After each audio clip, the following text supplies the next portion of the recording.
Hello, welcome back to the Spoonie Stitcher channel. I'm Shannon the Spoonie Stitcher. You're inside the Stitchery, and it's back.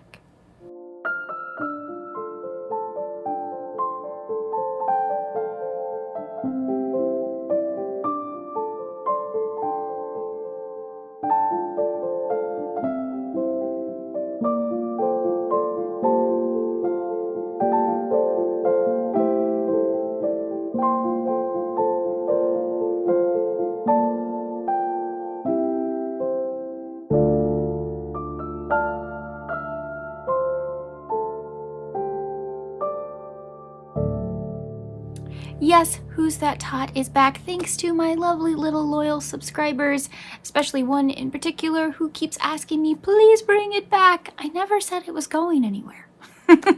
I just have to have ideas. So if you have an idea for a Who's That Tot episode, please leave it down below. If you have no idea what I'm talking about and you're new here, hi, I'm Shannon, I'm the Spoonie Stitcher, and my channel is all about yarn, fun, movies, anything really that I like. And I am a Spoonie. I live with several chronic conditions, and I just like to do things to make me happy. And I'm here to entertain you guys. So by entertaining you, I entertain myself, and now both of us are smiling. So the tot is my little form that I have created that is like a tater tot, hence the name tot. And I just turn it into different characters from literature, film, even YouTubers. So that's what Who's That Tot is all about. I make a tot based on something you get to guess, and the first person to guess down below will get a shout out in the next Who's That Tot episode. Now, normally I don't give you a big hint, but this time I'm going to because you're gonna need it. This is from a film, a character from a film, okay? So here are your clues. Are you ready? Ready to type? Here we go. 1. Fairytale. Fairytale. 2. Magic book. Magic book. And 3, and probably the most important clue, the name of the character I've made is in the title of the film. Put your guesses down below. First person to answer correctly will get a shout out in the next Who's That Tot episode. Feel free to pause the video if you still want some time to guess. This film recently turned 20 years old. It came out April 9th, 2004, and it stars the lovely Anne Hathaway. That's right, none other than Ella Enchanted. So who else could I possibly make than Ella of Frell? Here is my Ella of Frell tot, complete with her beautiful little blue flowing skirt, her fancy little belt, which would have been more fancy if I'd had time to get out my puffy paints and do little details on the belt, but I probably will at some future date. Also, I would love to put the teeny tiny little blue dots all over her white shirt, but this is what we've got. So, her white top, her little belt, her blue skirt, and of course, most importantly, her hair. So I chose this hairstyle, the one she wears for most of the film. So pulled back in its little topsy-tail-like fashion.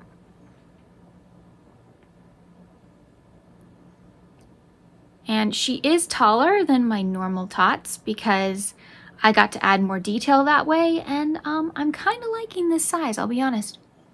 It's a good size and it lets me add a lot of detail, so it might become the new standard, we don't know. For size comparison, here is the Corpse Bride next to Ella. So you can see I made her a teensy bit taller, and I think I like it.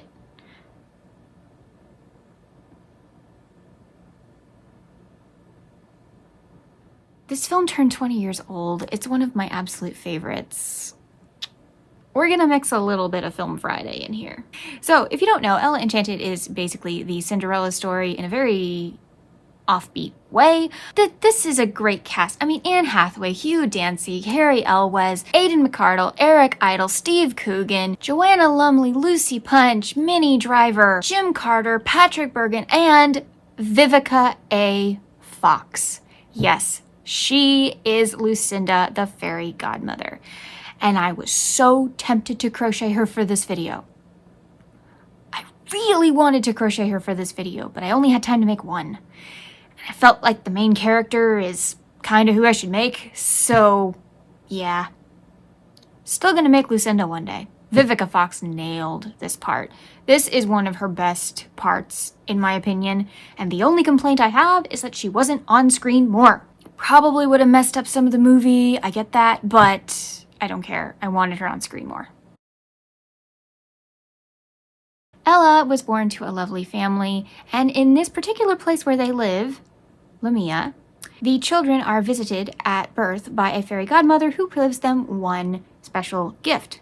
If you have a good fairy godmother, great. If you have a fairy godmother who's a little not so great at her job, you get what Ella got.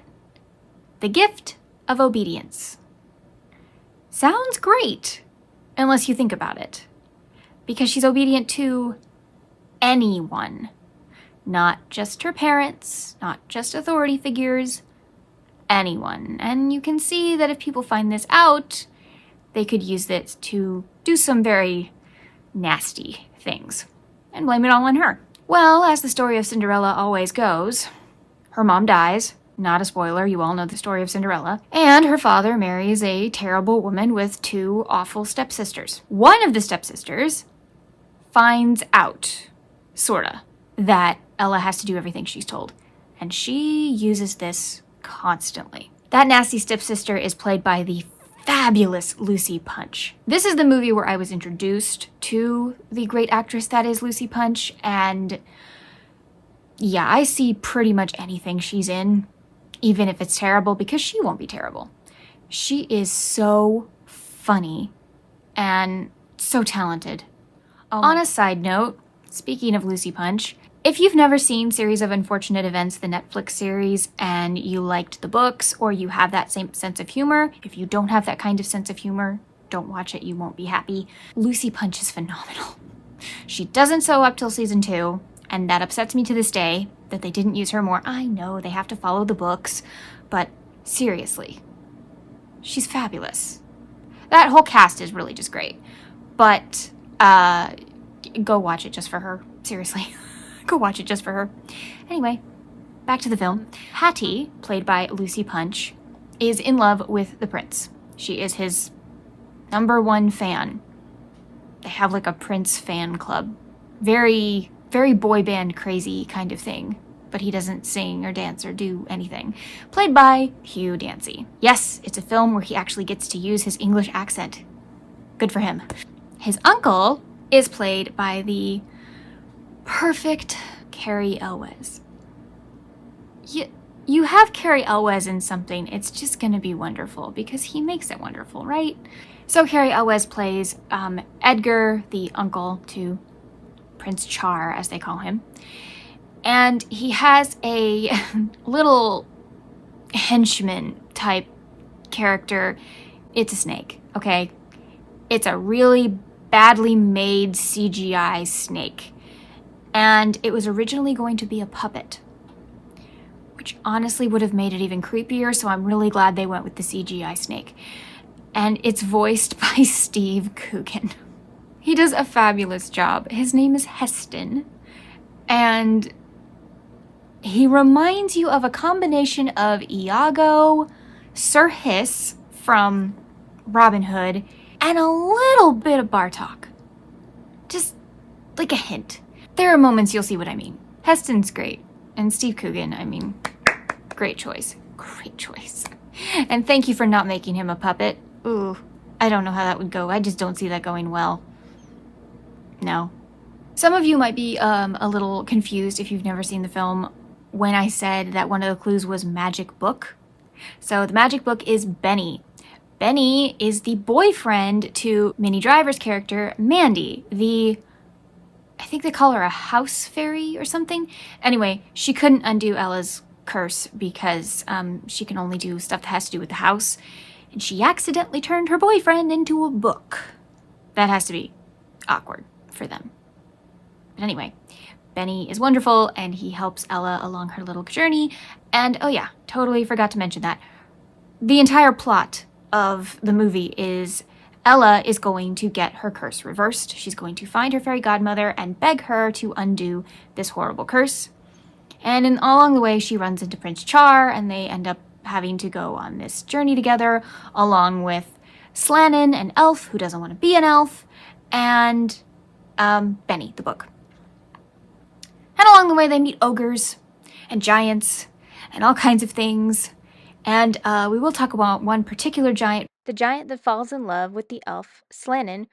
The beautiful lady giant, Broomhilda, is played by none other than Heidi Klum. Ridiculed for her performance, and I personally don't think that's fair. She was literally hired because of her beauty and her supermodel status.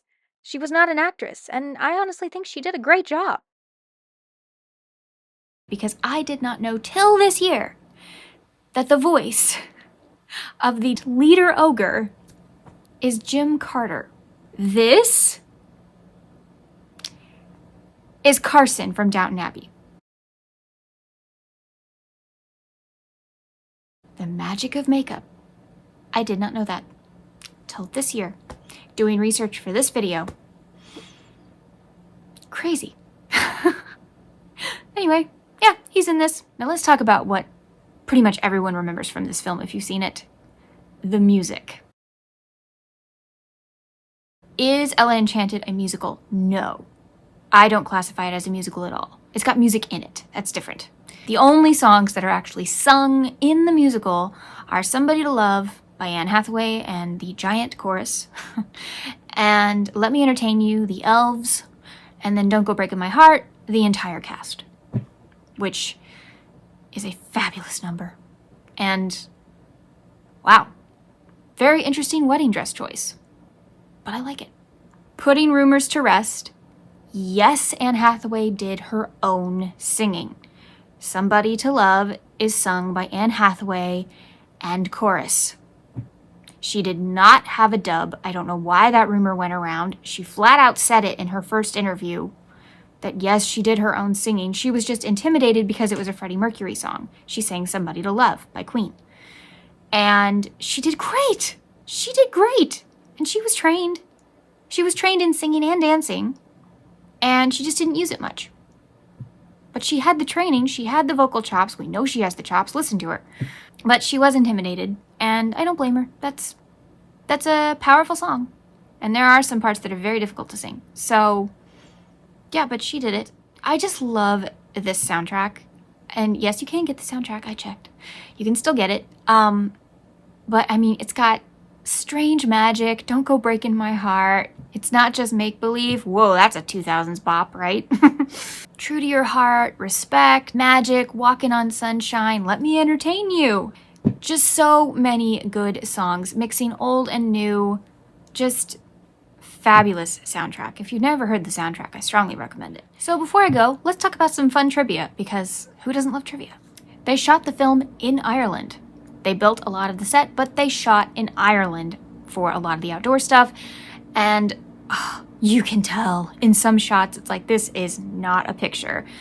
They had to get this somewhere, and it's so gorgeous. The Hall of Mirrors was the most difficult scene to shoot, and can you guess why? Yeah, how do you shoot a scene without the cameras being seen in a room full of mirrors? But they did it. They digitized the skies to be more overcast to create that fairy tale-like atmosphere in the skies. I think it worked. The opening shot took 6 to 7 months to create, mixing live action with models, shooting those different angles. It was worth it. There were several people who were considered before Steve Coogan for the voice of Heston the Snake. Bob Newhart, Jeff Garlin, Edward James Olmos, Mel Brooks, and Andy Garcia, just to name a few. So Steve Coogan was not their first choice, and I want to know why. And Bob Newhart I love, but I don't think he could play Sinister. Anne Hathaway didn't want to look odd when she was turning from Ella to Obedient Cursed One. So she and a mime figured out a pose that she could make every single time the curse took over. And so what she did was she moved her shoulders back, and that just that moving the shoulders back real quickly, to show she was officially under the curse. It wasn't like she was slouching for the rest of the film, but if she jerked her shoulders back real quick and looked straight ahead, then you knew that she was under a curse.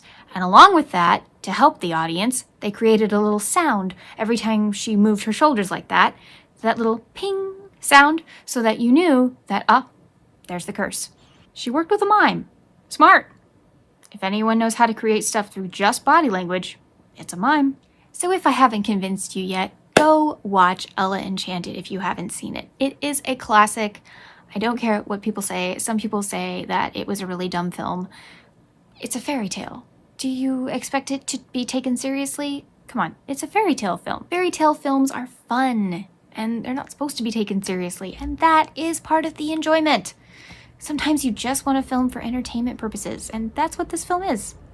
It's feel good, it's clean, your kids can watch it, it's super fun, it's family friendly, and it's got an all-star cast. So happy anniversary to a fabulous film.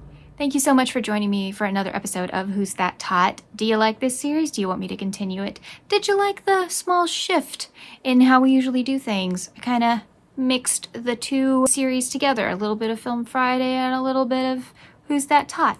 Do you want me to do more movie characters? Do you have any suggestions? Leave them down below. Anybody you want me to turn into a tot, anything, I'm open to suggestions. Leave them down below in the comments. I would love to hear from you. Remember to like, share, and subscribe to the Yarn Zebra family. I would love to have you come back. And remember, life happens, yarn helps, and spoonies can stitch it up too. Bye.